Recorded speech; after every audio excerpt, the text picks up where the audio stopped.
In the late 1990s, Sega was out of time. A decade earlier, they were unstoppable. The Genesis had taken on Nintendo, and won. Sonic had become a cultural weapon. A blast of attitude aimed directly at Mario's quiet smile. But by 1997, that energy was gone. The Sega Saturn, rushed, over-engineered, impossible to develop for, did more than fail. It detonated inside the company. Sega lost $300 to $400 million. Their global market share collapsed from 55% to under 3%. Retailers stopped trusting them, publishers walked away, and the arcade business, once Sega's lifeblood, was evaporating. Behind closed doors, the numbers were worse. Sega carried nearly $1 billion in liabilities.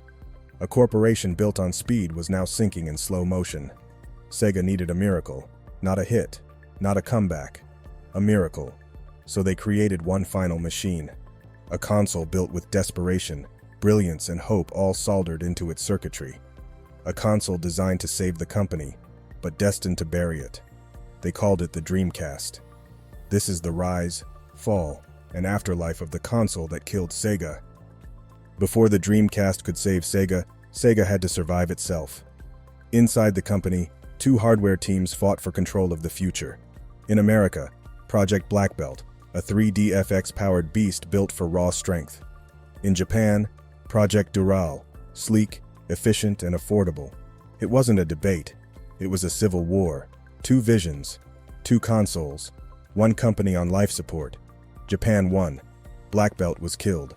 Dural became the Dreamcast, and from the ashes of that internal battle, Sega needed a new identity, a name that told the world they were still alive. They chose Dreamcast. Dream, cast, dream, imagination, rebirth, possibility. Cast, to broadcast, to send out, to transmit. Together, broadcast your dreams to the world. The name wasn't marketing, it was a plea. A promise from a wounded company hoping the world would listen.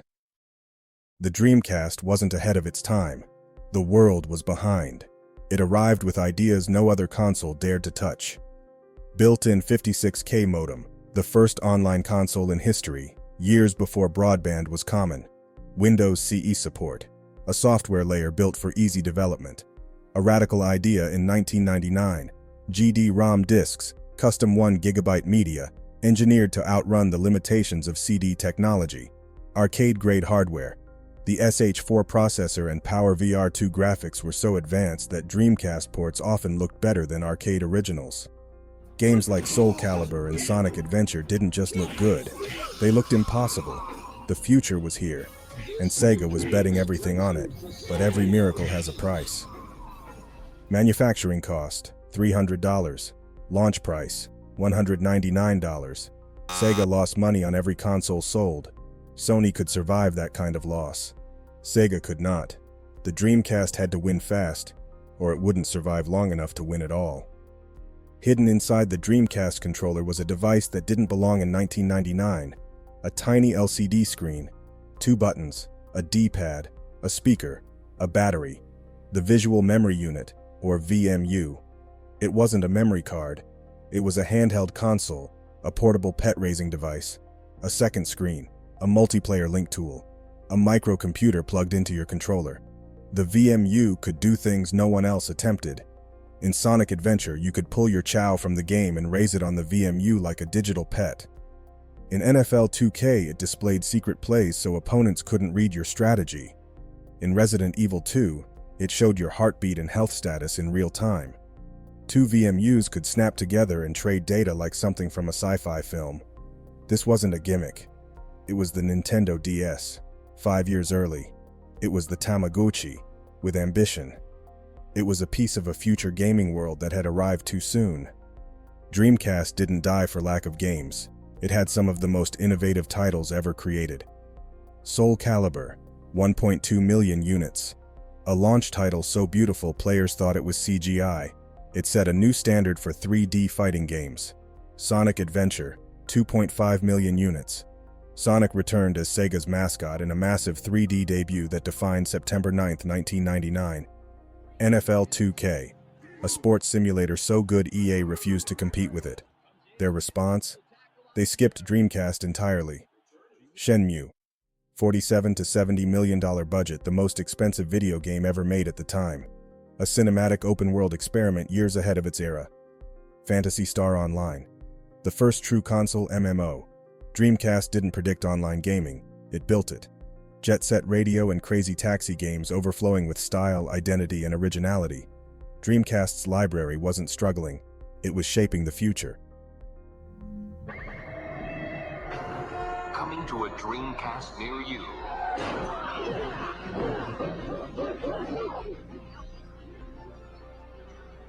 You will feel the passion of SoulCalibur. Man, she's off the hook. Oh, perfect. SoulCalibur on Sega Dreamcast. It's thinking. Sega did something unprecedented. They put their senior managing director, Hidekazu Yukawa, into their commercials. Not an actor, a real executive. The ads showed him stressed, doubting himself, having nightmares of kids choosing PlayStation, battling the fear of Sega's collapse.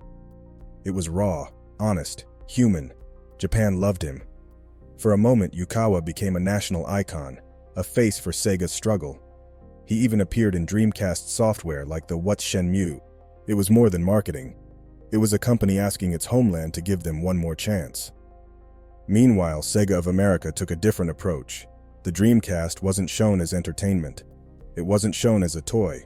It was shown as a mind, a machine with intent, whispers, static, electric pulses. It's thinking. On September 9, 1999, the machine launched with historic force. 225,000 units in one day, 500,000 units in 2 weeks, $98 million in revenue. The biggest entertainment launch in US history. Sega wasn't back. They were reborn, for a moment. If you're enjoying this deep dive, hit like, subscribe, and help Signal Lost keep broadcasting the past one story at a time. Now, let's talk about how the Dreamcast's brightest moment was followed by its darkest. Sega didn't lose the console war because the Dreamcast was weak. They lost because of what happened next. Sony walked onto a stage in Tokyo and dropped a single announcement, one that would erase all of Sega's momentum overnight. They unveiled the PlayStation 2. Sony didn't open with games. They opened with dominance. A supercomputer for the living room powered by the Emotion Engine. Full backwards compatibility with the entire PlayStation library. A global network of guaranteed third-party support. And then they delivered the killing blow, DVD playback. In 1999, a DVD player could cost $300 to $700 on its own. Sony was about to sell one for less, with a next-generation console built in. People didn't compare specs.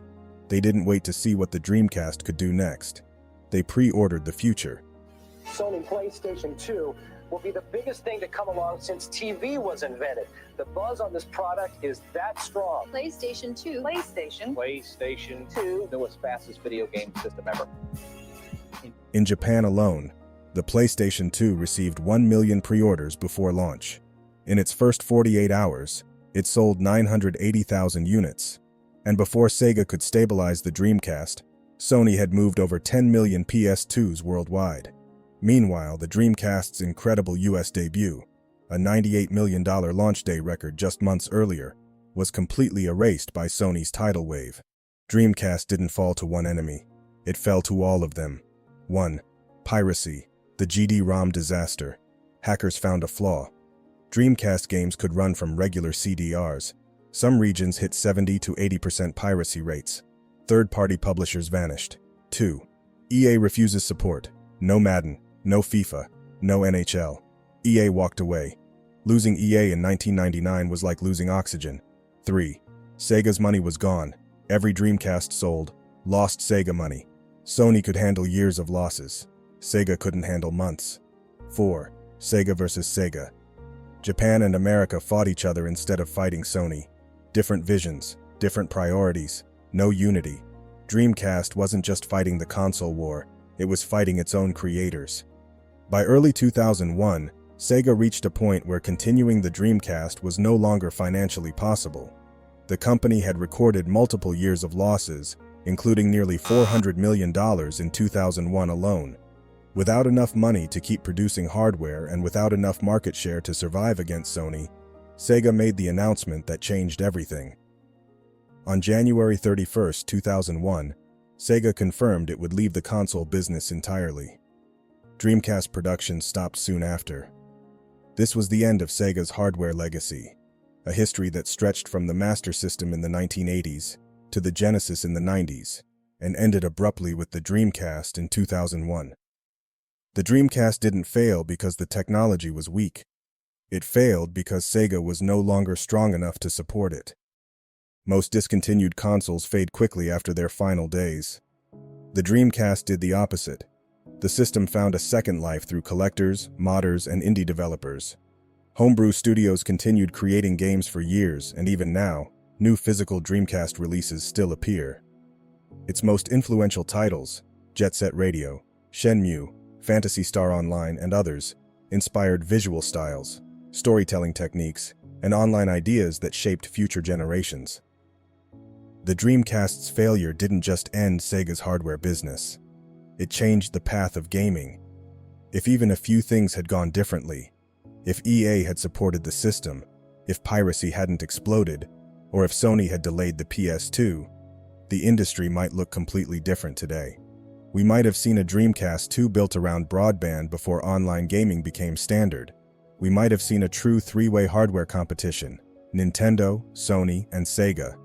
We might have seen Sega shaping console identity throughout the 2000s instead of exiting the industry, and Microsoft's entry into gaming could have been delayed, altered, or possibly avoided. The Dreamcast wasn't just another console. It was a turning point that redirected the entire industry. The world we have today is the one where the Dreamcast didn't survive. This is signal lost, where forgotten technology is never forgotten, and every broadcast keeps the past alive.